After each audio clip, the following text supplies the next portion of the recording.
De dos de mis artículos nació la idea de una serie que fue pensada para que la gente la viera al entrar y al salir del trabajo entre el barullo del transporte público. Por eso debían ser episodios de máximo 6 minutos. La gente en esos espacios brinca de un contenido a otro y muchas personas en Latinoamérica tienen un plan de datos que limita su tiempo de conexión.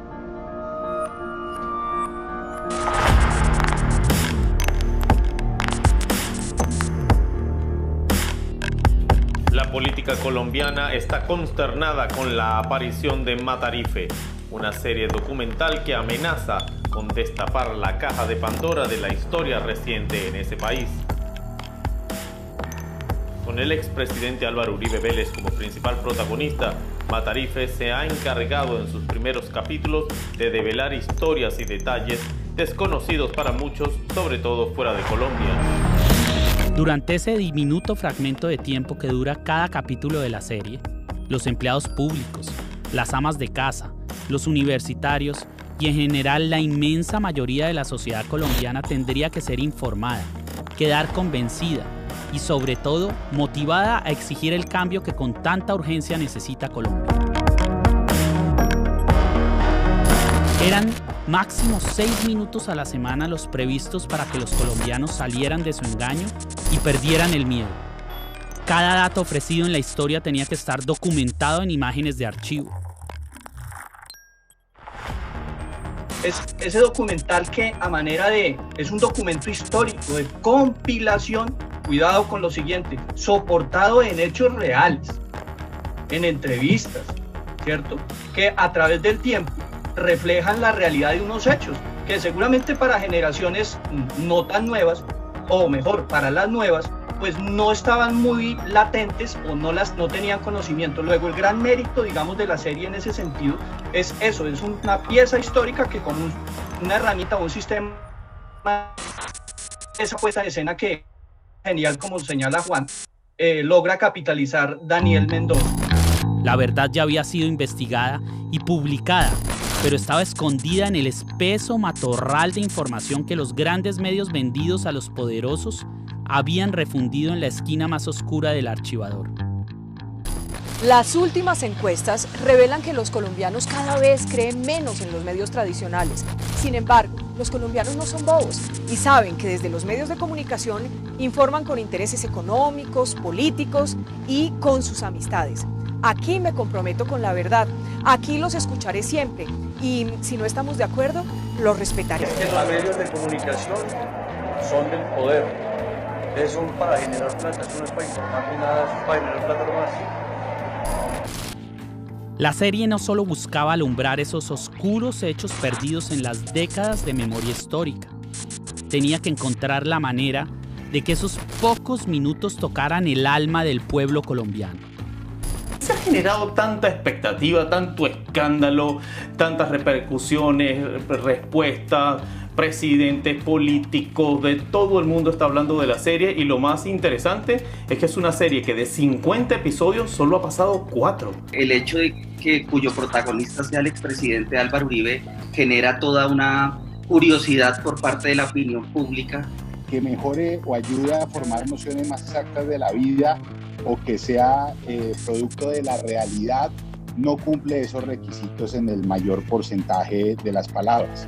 Me parece que es novedosa por el formato, porque permite la rápida difusión, todo el mundo la puede ver, todo el mundo la puede difundir.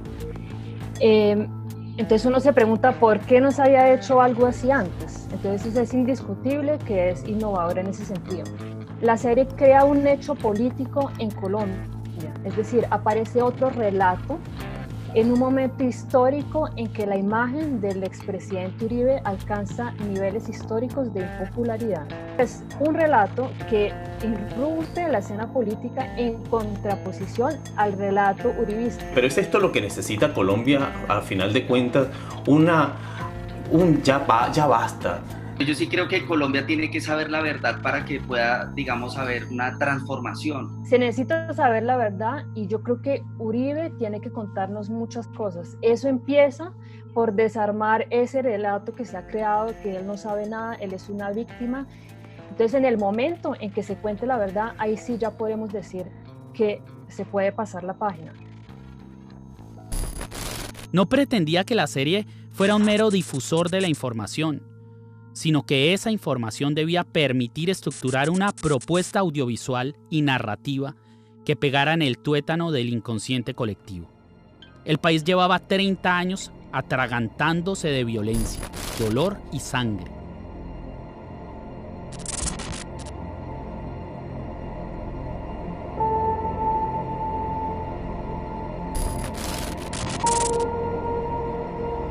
Para finales del año 2019 contaba con mis guiones, un dron y una cámara de cine prestada. La idea inicial era que yo fuera una sombra. Sin embargo, cuando inicié el proceso de creación de los guiones, entendí que si la finalidad era irradiar e infundir valentía a la sociedad colombiana, eso generaría aún más terror. Una sombra espanta.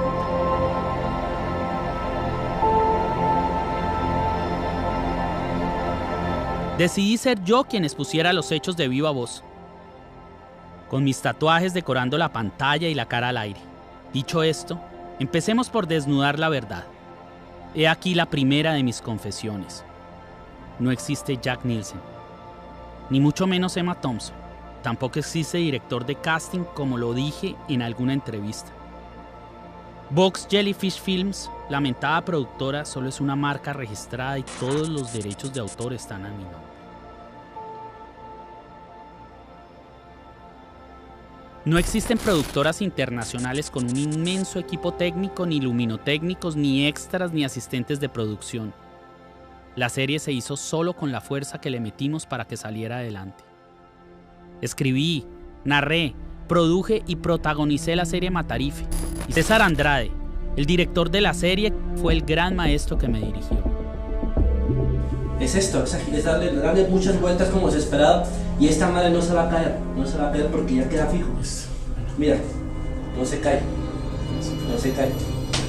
Si ese día se cae, si tú lo haces así, no va a entrar. ¿Qué hago con esta? No te preocupes porque no se ve. No se ve. Así se va a hacer. Yo estoy viendo el cuadro y no se ve. No había ni hay nada más. Mis artículos, escritos y guiones. Una cámara, un dron y un par de chiflados con muchas ganas de iniciar una guerra suicida en contra de la corporación criminal más sangrienta del continente. Ama absoluta de la luz y la oscuridad. Dueña de los carteles del narcotráfico y los grupos paramilitares más devastadores del planeta. Pero también propietaria del gobierno y sus instituciones. La misma monarquía mafiosa que en Colombia siempre lo ha gobernado todo. A la fiscalía, al ejército, a la policía, al Congreso y, sin duda alguna, a la presidencia. Le mentí a mucha gente en público y en privado con el fin de protegerme, también para proteger el proyecto y a César. Porque una cosa era que el peor de los genocidas latinoamericanos de la historia contemporánea y dueño de esa empresa de la muerte viera la serie como el resultado del trabajo de productoras internacionales en España, Estados Unidos y Australia. Y otra que pudiera tener en la mirilla a su creador, que para ese momento continuaba viviendo en Colombia.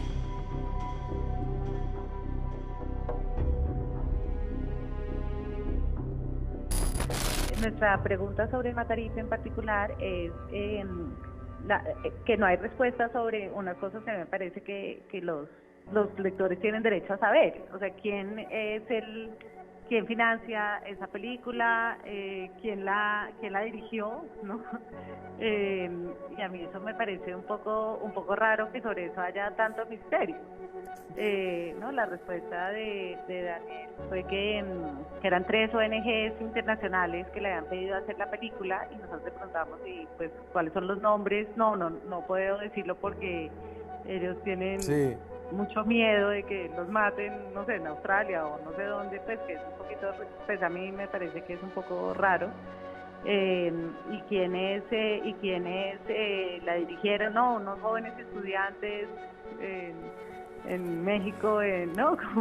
Pues digamos que me parece raro el misterio. Pues, seguro que no hay nada que esconder, pero me parece un poquito raro porque no lo dicen. Yo siempre creo que eso es como una información que el público debe conocer. La serie Matarife, de la que no se ha visto sino solo un capítulo, Es una producción de televisión en la que yo no tengo nada que ver, pero sí sé que está basada en hechos absolutamente comprobados y dichos 1000 veces, y es el rabo de paja que tiene el senador Álvaro Uribe y que él odia que le saquen a relucir. Por eso me sorprende cuando tú dices que nosotros odiamos a Uribe o que no nos cae bien, porque es que eso fue lo mismo que me dijo Álvaro Uribe la última vez que yo fui a verlo y con quien hablé 15 minutos, que él me decía, es que yo le caigo mal a usted, yo no, o sea, yo en realidad no, ni Gonzalo Guillén. Entonces cuando el uribismo y la silla vacía se dan cuenta que uno descubre un delito de Uribe, entonces eso se llama activismo político de izquierda, a pesar de que es fundamentado en pruebas, en documentos, en un contexto de la información, fuentes de distinto tipo. Guillén nunca ha sido activista, llamarnos activistas me parece que es asqueroso, y además que Semana diga que nosotros creamos una leyenda antiuribista en torno a Álvaro Uribe. Entonces, digamos, esto lo que demuestra es que el periodismo que nosotros estamos haciendo, que hoy está marcando la agenda, como la investigación de Jenny Hernández. Pero eso no es todo, hay mucho más. En julio de 2019 concluimos el trabajo en el estudio de grabación. Para febrero de 2020 teníamos filmadas el 80% de las escenas de aquella primera temporada en la que yo aparecía como protagonista, uniendo los hilos en ese estudio oscuro y sórdido que adaptamos en el sótano de un restaurante del centro de Bogotá. Para ese momento, el último de mis proyectos había alzado vuelo. La Nueva Prensa, el portal informativo en internet que fundamos con el periodista Gonzalo Guillén, empezaba a perfilarse como uno de los medios independientes decididos a encarar con sus denuncias a ese Estado gestor de masacres y alcahueta del tráfico de estupefacientes. Ha sido atravesada por la violencia y la opresión. Ha sido víctima de la censura y del terrorismo, varias veces ejercido por el mismo Estado. Ha sido una profesión tan riesgosa como solitaria. La verdad.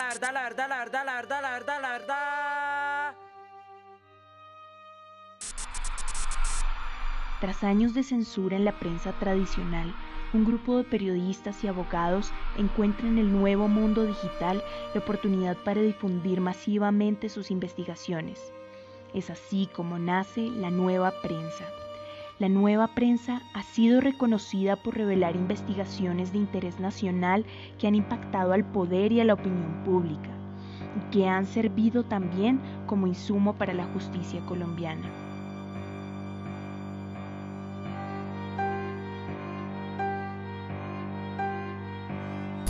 Los datos, que después se convertían en publicaciones, llegaban de todas partes.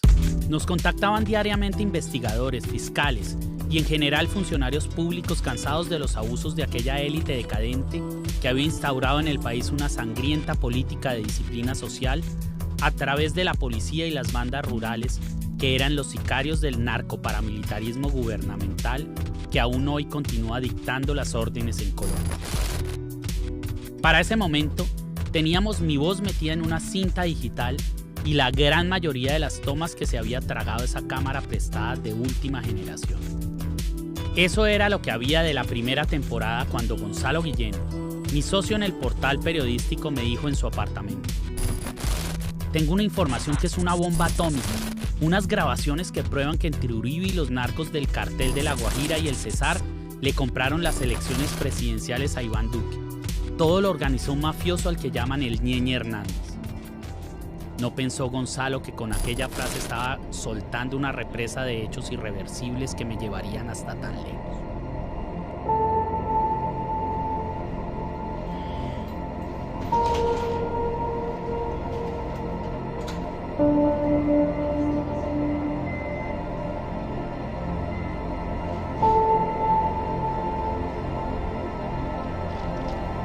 Los mismos que me tienen aquí, frente a todos ustedes, en este confesionario que aún no ha terminado de escuchar todas mis verdades.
Ellas irán apareciendo mientras transcurre la historia de un país amordazado y maniatado por un narcotraficante masacrador llamado Álvaro Uribe Vélez, a quien hoy Colombia entera llama el Matarife.